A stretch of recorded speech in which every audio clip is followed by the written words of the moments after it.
Salut, c'est Christine de la chaîne Fil de Cristal et on se retrouve aujourd'hui pour RPG Week saison 2, la question 21 qui est une double question. Donc on a une première question qui provient de Omnic et qui est si on avait à changer quelque chose dans un jeu de rôle ou dans un jeu de rôle qu'on aimerait, ça serait quoi?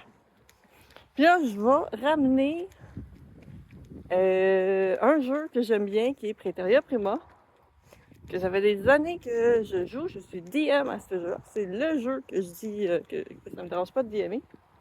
Je veux une deuxième édition de ce jeu-là. Je veux une édition révisée et corrigée.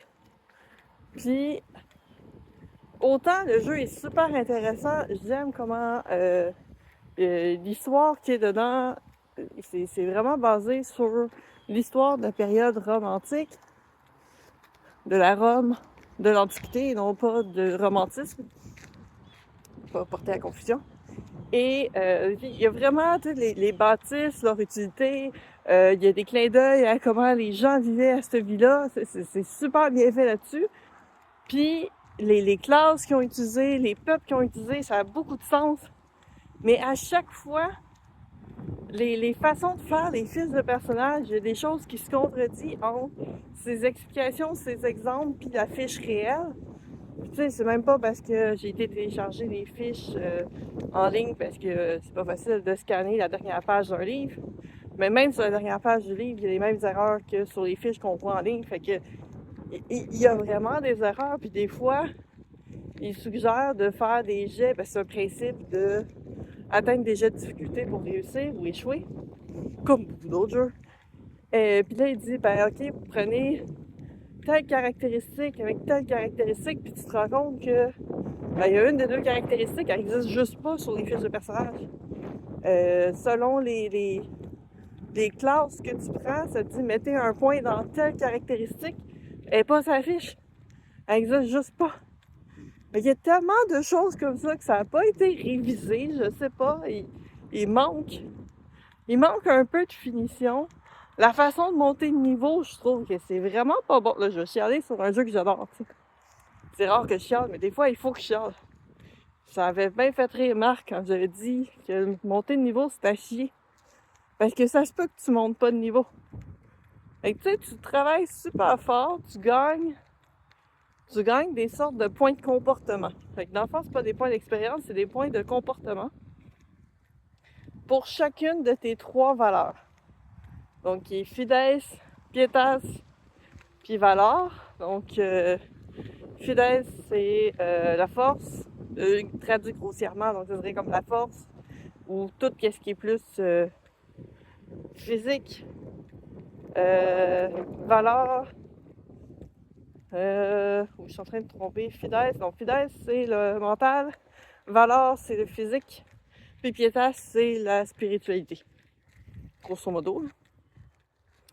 Donc, chacune de ces valeurs-là qui vous dicte le nombre de dés à lancer pour faire vos jets de difficulté ont chacun une barre de comportement. Puis, dans la partie, la façon que vous jouez, vous gagnez des points dans ces barres de comportement-là qui sont comme des barres sur 10. Vous commencez avec 2 points par défaut. Quand vous atteignez 10, vous devez faire un jet. Selon le résultat du jet, tu peux gagner un point de plus dans ta valeur. Donc, tu peux gagner, si tu avais 2 points sur 5, parce que c'est un maximum de 5, tu peux te rendre à 3, ce qui veut dire que tu lances un dé de plus, donc tu as plus de chances de réussir tes jets de difficulté ou d'échouer, parce que plus tu lances de dés, plus tu as des chances d'avoir des 1 aussi. Ça, c'est une des choses que je suis comme... Puis si tu réussis pas ton jet, parce que tu peux... C'est genre... C'est pas genre t'atteins 10 puis tu montes de niveau. Non!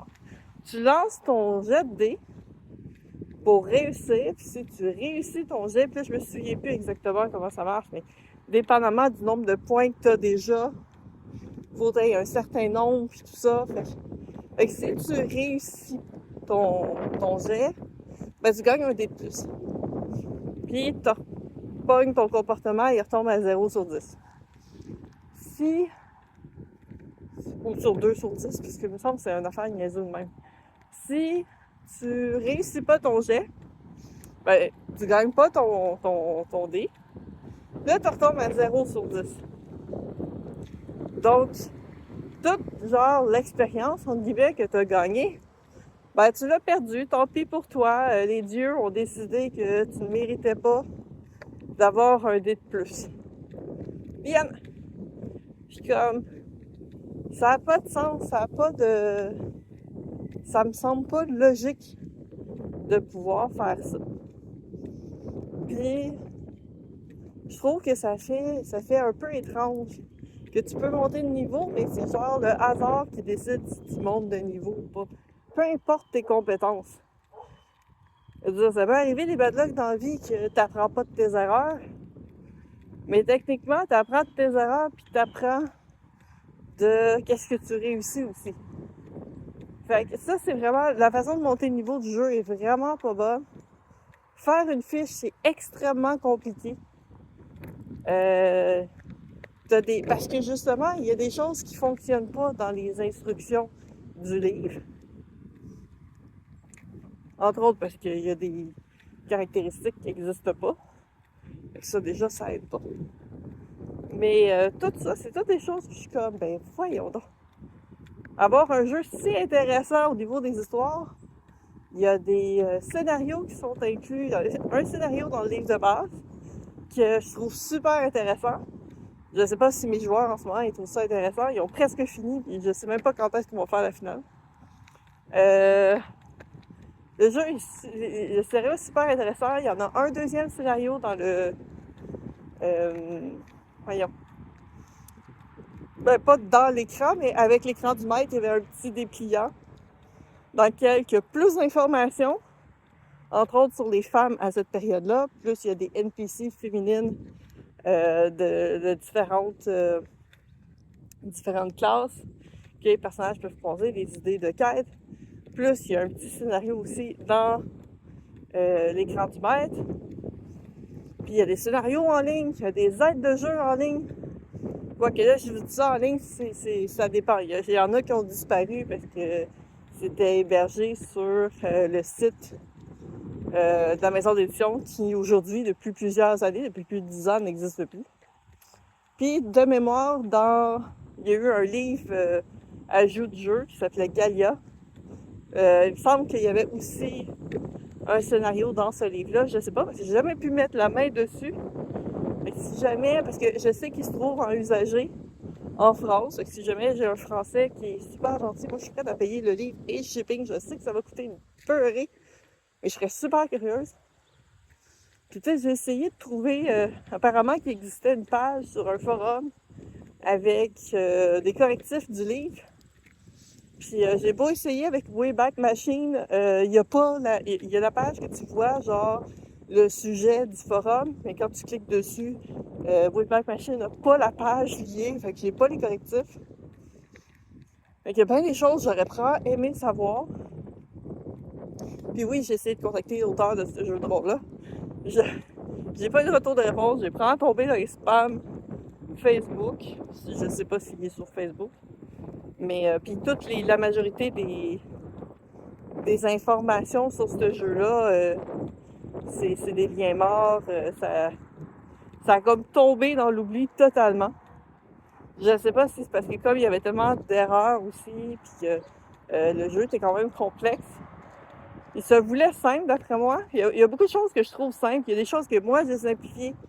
Parce que je sais que la façon que ça fonctionnait avec les D10, oui, si t'avais un 10, tu réussissais, puis si t'avais un 1, t'échouais. Mais c'était pas automatique, il fallait que tu fasses des calculs. Il y avait comme des calculs de plus qui étaient rajoutés, puis j'étais comme, non, on va simplifier ça, surtout, je l'ai joué souvent pour des événements comme à Draconis, par exemple. Et tu veux que ce soit le plus simple possible, mais non. Dans le livre, il fallait que tu additionnes des choses, que tu fasses une moyenne. Il y a beaucoup de calculs pour rien, je trouve, dans ce jeu-là. Fait que ça, j'ai comme simplifié un peu ça. Puis ça, c'est la beauté des jeux. Tu peux prendre qu'est-ce que tu veux, puis le mettre à ta sauce. Je l'ai simplifié quand même vraiment beaucoup pour ça. Je sais que je l'ai dit, il y a des gens qui ont acheté le livre après avoir joué à mes parties.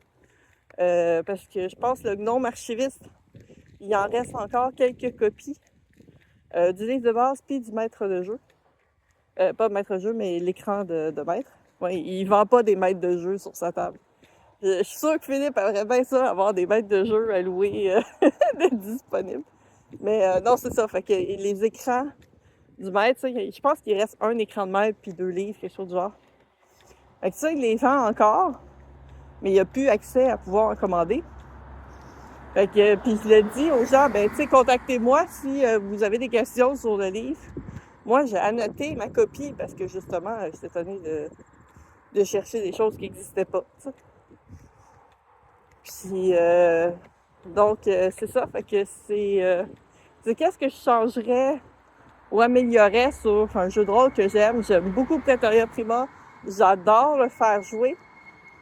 C'est un univers que je trippe, que je dis pas pour rien. C'est une des périodes historiques que j'ai étudiées à l'université.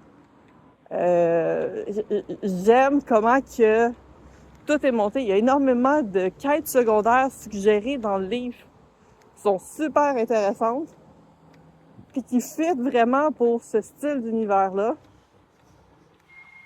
Puis en même temps, les règles, il y a de quoi qui marche pas. Puis, fait que ça, c'est la première question pour RPG Awake. Il y a une deuxième question qui, cette fois-ci, vient de Bruno. Puis, j'essaie de me souvenir c'était quoi la question exactement. Pas nommer la chose qui devrait être présente dans tous les jeux de rôle. Ça peut être une règle, compétence, objet, ce que vous voulez. Le truc qui devrait être présent dans tous les jeux de rôle. OK, il y a 2 choses qui devraient être présentes dans tous les jeux de rôle.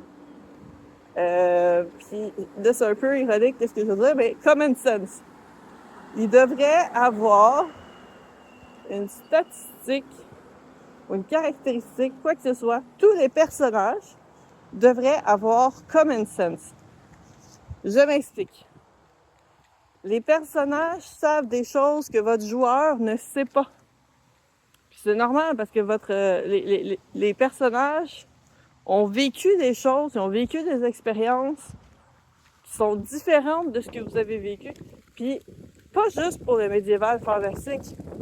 N'importe quel univers, même dans quelque chose de moderne, ça s'applique. Pourquoi? Parce que tu vis pas la même chose que la personne assise à côté de toi. Puis oui, il y a des gens qui sont très empathiques dans la vie, puis qui vont avoir plus de facilité à se mettre à la place de quelqu'un d'autre. Mais il y a quand même des fois des situations hors de contrôle, extraordinaires, étranges, whatever, que c'est difficile de comprendre. Donc, jusqu'à une certaine mesure, parce que c'est sûr que ça dépend, ça existe des personnages qui sont stupides aussi, ça se peut que c'est ça que vous jouez. Vous pouvez jouer un personnage qui est complètement idiot, puis qui est obvious, qui se rend pas compte de qu'est-ce qui se passe autour, puis ça peut être super intéressant à jouer. Ça je dis pas. Je parle pas pour ces circonstances-là, mais même encore là, je pense qu'il pourrait y avoir des circonstances que Common Sense vaudrait la peine. Mais c'est un skill qui ne nécessite pas de jet. C'est un skill que, en tout temps, le joueur peut demander au maître de jeu: est-ce que mon personnage devrait savoir déjà telle chose? Est-ce que mon personnage sait que s'il fait telle chose? Il y a beaucoup de maîtres de jeu qui le font sans s'en rendre compte. Puis que ça passe, puis que oui, il y en a, je suis sûre, qui sont en train de m'écouter, ils vont comme, ben oui, mais c'est logique, qu'est-ce que tu dis, c'est normal. Puis c'est correct, c'est pas à vous autres que j'adresse ça. Il y a malheureusement des maîtres de jeu que ils vont appliquer vraiment à la lettre qu'est-ce que les joueurs disent, même si ça n'a aucun sens. Puis, peu importe l'âge du joueur, je pense que ça peut être pire avec des jeunes joueurs. Puis, jeunes joueurs, je parle pas juste nécessairement des enfants ou des adolescents. Ça peut être des nouveaux joueurs dans le hobby. Il y en a des fois, ils vont te sortir des choses que tu t'attends pas. Mais il y en a des fois, ils vont te sortir des choses parce qu'ils parlent selon leur expérience à eux, qu'est-ce que eux connaissent. de leur vie, mais c'est clairement pas qu'est-ce que les personnages qui jouent vont connaître. Puis ça, c'est une des choses que je le fais. Tu sais, autant le joueur peut demander en tout temps, c'est logique que mon personnage sache ça, ou soit au courant de telle information, soit au courant que c'est comme ça que ça marche dans cet univers-là, que le maître de jeu peut faire. Normalement, ton personnage, d'après ton background, il ferait pas ça. Il serait pas au courant de telle chose. Ou ton personnage est au courant que ce festival-là, il a lieu tant de temps par année, puis c'est ça qui se passe en général, puis ton personnage fait partie des elfes, par exemple. Les elfes, ils ont comme coutume de faire tel truc. Ton personnage, c'est sûr qu'il le sait. Ça se peut que le joueur, il s'en souvienne plus, parce qu'à un moment donné, des fois, il y a beaucoup trop d'informations. Mais ça se peut aussi que le joueur soit juste pas au courant de cette pièce d'information-là qui changerait beaucoup de choses pour la partie. Puis je pense que c'est une plus-value pour autant les joueurs que le maître de jeu. Tu sais, le maître de jeu, il veut faire découvrir un jeu, il veut faire découvrir une histoire, il veut faire découvrir un univers à ses joueurs. Fais-les pas sentir comme des imbéciles. Embarque-les dans ton univers, mais sans donner, genre, une bible d'informations du genre lis ce roman de 500 pages pour la prochaine partie pour être au courant. Je pense que c'est une bonne façon de... Ils sont arrivés à telle place, dans ce village-là, il y a un méchant roi. Ils savent qu'il se passe tel truc par rapport à ce roi-là. Parce que c'est du common knowledge dans l'univers. Mais ils savent aussi que, normalement, les relations entre les rois, les paysans, le clergé, tout ça, il se passe de telle façon. Fait qu'ils savent que c'est plus difficile, blablabla.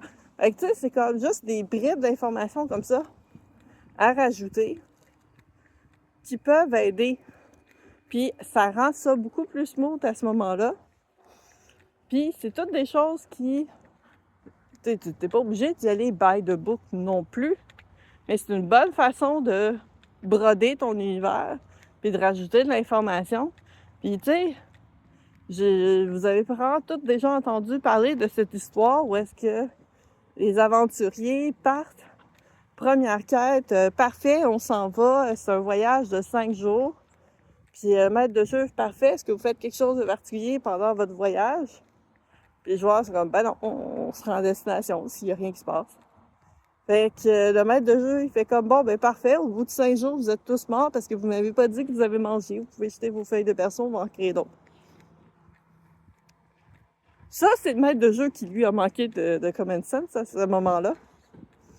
Parce que, logiquement, c'est sûr que les personnages auraient mangé. C'est sûr que les joueurs devraient pas avoir besoin de mentionner des trucs qui sont comme logiques. Fait que, logiquement, tout le monde sait qu'ils ont besoin de manger puis de dormir dans leur vie, là. C'est pas quelque chose que tu devrais avoir besoin. Fait que, common sense, c'est vraiment quelque chose qui devrait être rajouté dans toutes les parties, peu importe l'univers. Parce que justement, tu sais, c'est comme quand le maître de jeu te demande, t'es sûr que tu veux faire, tu sais, on parle pas de est-ce que mon joueur devrait savoir que la porte, il y a un piège ou pas, puis agir en conséquence. Non. C'est plus, est-ce que mon personnage sait qu'il y a une serrure? Oui, il y a une serrure. Ok, mon personnage va essayer de la crocheter. Et tu sais, si le personnage fait comme, il dit, j'essaie de crocheter la serrure. Tu pètes tes outils parce qu'il n'y a pas de serrure. Ouais, mais techniquement, le personnage, il voit qu'il n'y a pas de serrure. Si c'est une porte en métal ou quoi que ce soit, ton joueur devrait pas deviner qu'est-ce qu'il ne voit pas. Parce que ton joueur est pas physiquement, c'est pas une grandeur nature. Même dans un grandeur nature, il y a beaucoup de faire à croire que tu vois pas qu'est-ce qui se passe vraiment. Je pense que tout ça fait partie de quelque chose que je pense qui devrait être obligatoire dans les jeux. Je sais qu'il y en a beaucoup qui le font de façon naturelle. Beaucoup le font qui répondent aux questions puis ils font pas sentir que les joueurs sont stupides parce que tu peux pas deviner un univers que tu ne connais pas. Tu le vis pas. Puis même, le monde dans lequel on vit en ce moment, on le connaît pas à 100%. On le vit pas à 100%. Moi, je vis au Canada, je sais pas c'est quoi la réalité de quelqu'un qui vit en France. Je peux me douter de certaines choses, mais j'ai pas le quotidien, c'est pas le même rythme de vie, c'est pas les mêmes coutumes, c'est pas les mêmes façons de vivre ou de quotidien. Donc, je peux me douter de certaines choses. Je me doute qu'ils se lèvent le matin, qu'ils mangent, qu'ils travaillent ou vont à l'école. Puis à un moment donné, ils mangent dans la journée. Puis là, ils continuent de travailler puis aller à l'école. Puis à un moment donné, ils remangent dans la journée. Puis là, ils font des activités avec des gens qu'ils connaissent. Puis éventuellement, ils vont se coucher le soir. Tu sais, c'est ça, je me doute que je dois avoir pas mal résumé la vie de la majorité des gens un peu partout sur la planète. Mais encore là, c'est pas le même rythme de vie, là. Je pourrais pas avoir une idée de c'est quoi la vie d'un salariman au Japon, en dehors de qu'est-ce que j'entends parler sur les réseaux sociaux, mais c'est pas pareil que comme le vivre. Donc ça, je pense que c'est important que si, en tant que maître de jeu, tu veux que tes joueurs aient l'impression d'être dans ton monde, faut que tu leur laisses le common sense, faut que tu leur laisses la possibilité de questionner, ou que s'ils font une action ou disent une parole que tu sais pertinemment que le personnage, en tant que membre de ce monde-là, aurait jamais dit ou fait, que tu dises à ton joueur, pas être sûr que c'est ça que tu veux faire, mais ton personnage aurait jamais dit ça pour telle raison, parce qu'il est au courant de ce monde-là, il est au courant des coutumes de ce monde-là. Si après ça, le joueur fait comme il dit oui, je le sais, mais je veux quand même le faire parce que je l'aime pas le gars ou whatever. Ça, c'est différent. Ça, c'est différent. Parce que là, il le fait en tant que choix éclairé. Donc, des fois, il faut arrêter de laisser les joueurs devenir des idiots de votre monde parce que ça vous aidera pas. Il y a des chances que les joueurs veulent plus jouer avec vous. Ça, même si c'est en tant que joueur DM ou en tant que joueur ou quoi que ce soit. Donc, je pense que ça, c'est quelque chose qui devrait être dans tous les jeux. Puis, une autre chose que je rajouterais rapidement, c'est qu'il devrait avoir des suggestions de comment le jeu se joue. Parce que ça, j'en ai eu un jeu qui avait l'air super intéressant, un petit livret. Puis, je m'étais dit, c'est sûr que le livret, il est tout petit, il y a juste les règles de base à l'intérieur, comment faire une fiche de personnage, ça, c'est correct.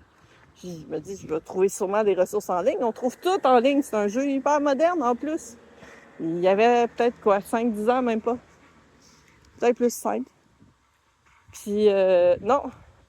En ligne, il n'y a aucune ressource. Il y a personne. Il y a une personne que j'ai vue qui donnait une suggestion pour un scénario.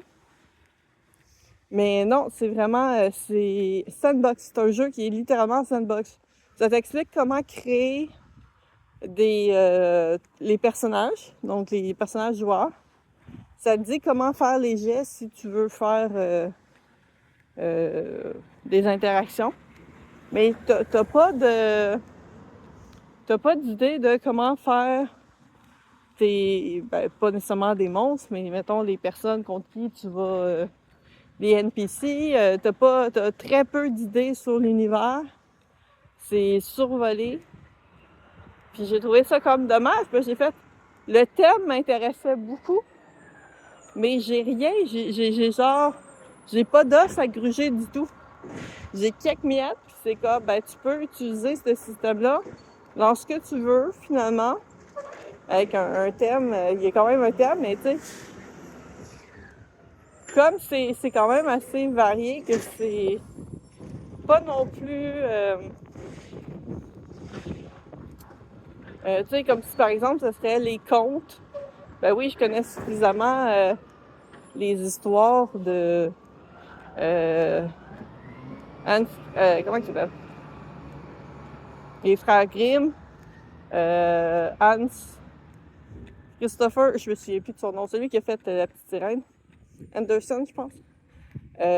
Ou c'est ça, tu sais, ces contes-là, je les connais assez bien que oui, je peux me servir de ces univers-là, puis faire de quoi, mais avoir des idées de quête, des idées de, même si c'est des quêtes secondaires ou des petites informations, je pense que moi, j'ai plus besoin de ça, puis je pense que c'est plus facile pour des joueurs qui veulent se lancer. Puis je suis la première coupable là-dedans parce que les jeux de rôle que j'ai écrits, j'ai pas tant d'idées de quêtes ou quoi que ce soit. C'est sûr que je les ai écrits dans des cadres de concours d'écriture qui étaient limités en temps. Donc c'est plus difficile. J'ai un jeu, si je prends, mettons, Faiseur de rêve d'enfant, c'est sûr que c'est un jeu one-shot. Il n'y a pas besoin d'avoir de quête ou quoi que ce soit. C'est un peu un storytelling, si on pourrait dire. Fait que c'est très linéaire comme jeu. J'ai pas besoin d'avoir des quêtes, quoi que ce soit. Et si je prends les gens arthuriennes, soumettre certaines idées de quêtes pourrait être intéressant. Puis oui, ça fait partie des choses que je veux rajouter. Dans un jeu, ça, c'est un jeu que moi, je veux continuer à travailler dessus. Mais, ouais, avoir une espèce de guide pour débutants. Parce que autant des jeux qui ont des petits... qui n'ont pas beaucoup de règles, sont faciles à comprendre, à apprendre, c'est vraiment cool. Mais c'est pas tout le monde qui est bon pour avoir un sandbox ou homebrew ou partir de rien. Il y en a beaucoup qui veulent avoir un petit quelque chose. Puis c'est fait pour ça qu'à cette heure, il y a beaucoup de guides. Il y a des cartes d'oracle, il y a des cartes pour générer des quêtes de façon aléatoire et tout ça, pour aider ça, parce que je pense que c'est commun de plus en plus des jeux qui sortent que, ben, voici le livre de règles, voici comment vous faire vos fiches de personnages, puis démerdez-vous avec. Puis c'est peut-être pour ça qu'il y a beaucoup de gens qui restent dans des jeux à la Donjons et Dragons, Pathfinder, tout ça, parce que ils ont pas nécessairement, puis ça fait pas d'eux des mauvais DM, mais ils n'ont pas nécessairement la possibilité ou la créativité pour créer des quêtes, pour créer des univers plus complexes, puis qui veulent avoir une base, puis qu'à partir de ça, ils peuvent partir sur autre chose. Puis, il y en a qui ont besoin d'un petit élan, de petite poussée. Puis, je pense que c'est quelque chose qui pourrait être intéressant, puis sans être dans le livre, le gros livre de règles de base, je pense que de mettre ce genre de ressources-là en ligne est intéressant. Puis c'est possible de mettre ça en ligne payant si vous voulez pas, parce que je sais qu'il y a des gens qui travaillent très fort là-dessus, puis c'est correct. J'ai zéro problème là. T'es pas obligé de mettre tout gratuit. Ça se fait de mettre un montant puis que les gens ils payent pour un PDF, ça se fait très bien. Ben, je pense que d'avoir ça d'accessible de plus, je pense que ce serait super intéressant. Donc, ça serait ça que je rajouterais que je trouve que ça pourrait améliorer les jeux, puis ça se rajouterait, ça devrait être une nécessité pour justement aider ceux qui veulent commencer. Donc voilà, ça va être tout pour moi, parce que je commence à vraiment parler beaucoup trop pour mes RPGA Week. J'espère que vous trouvez ça toujours intéressant. Je vous dis à la prochaine. Prenez soin de vous. Des bisous et à la prochaine vidéo. Bye bye!